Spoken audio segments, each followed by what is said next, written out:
UUSC began its Building Bridges program in 2009 as a way to address the unjust policies that were developed in the name of national security after 9/11. It brings together Unitarian Universalists and local Muslim allies to learn about these violations and to work together to repeal these unjust policies. Building Bridges workshops can take many forms, and UUSC can work with you to develop a program that suits the specific needs of your community. Interfaith exchanges happen prior to, during, and after the workshop as a way to build and strengthen relationships between faith communities. A strong relationship between UU and Muslim allies means a greater ability to confront civil liberties violations, such as racial and religious profiling.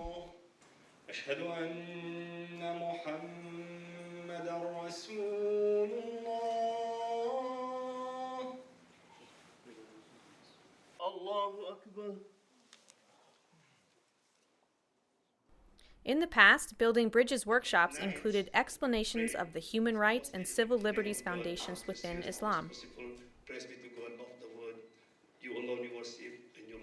For instance, in May 2011, Seattle area UU congregations and local Muslim allies hosted a workshop that included presentations from regional bodies of national civil liberties organizations.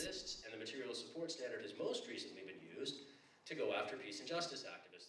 James Yee will be talking about his experience being Muslim in post-9/11 America. Yee is a former Army chaplain and graduate of West Point who served as the Muslim chaplain in Guantanamo. Speakers knowledgeable about Islamophobia laid out the chilling effect it has on religious freedoms and civil liberties. The first step to our civil liberties being in peril is first striking fear into people that a certain group is dangerous, that they're suspects. They're bad people. So he said, no, Muhammad, you have to. Victims of harassment and persecution shared their personal stories.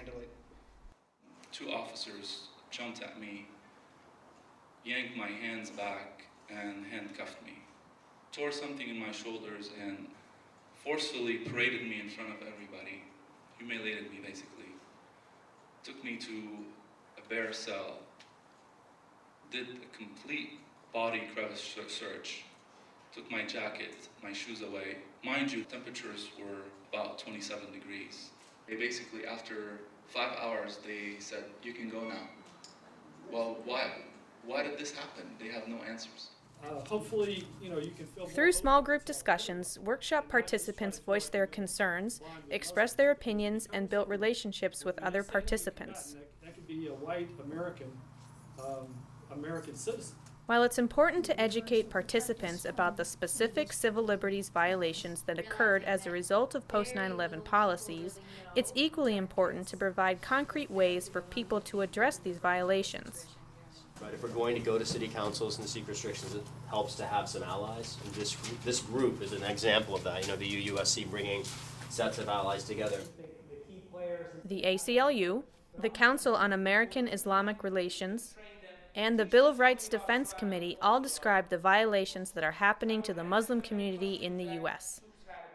The standard under which the Bureau infiltrates First Amendment protected groups like mosques, like peace and justice activist organizations, is known neither to the press, it's known not to Congress, and none of us know it. The Fourth Amendment is basically a shadow of its former self, but you can restore its protections at the local level legislatively. These presentations also enabled workshop participants to see what they can do to protect civil liberties at the local, municipal, and national level. There are probably other communities that could be allies, so we could do a brainstorm about other communities to which we, as a group, might reach out in the coming weeks and months. It's important to include a diverse group of people from both UU and Muslim communities while planning a workshop. Including youth in the planning and implementation ensures an intergenerational approach. God of truth, speak in the minds and move in the wills of people everywhere in the world. Ministers can be involved by giving sermons on the topic of interfaith work and the importance of human rights. Of a common law and work together for a common good. Ministers or social justice groups at your church might also begin initial outreach to local Muslim communities if your congregation does not already have an established relationship. Building Bridges workshops are a great way for congregations to engage in deep and meaningful interfaith work that addresses critical human rights and civil liberties violations that are happening today in our country. So what we did is we came up with a brainstorming list. UUSC is excited to work with you to support your efforts and design a program that fits the needs of your community.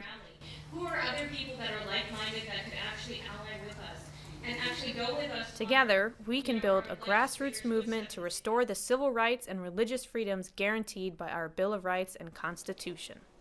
Allahu Akbar. Allahu Akbar. Allahu Akbar. Assalamu alaikum wa rahmatullah. Assalamu alaikum wa rahmatullah.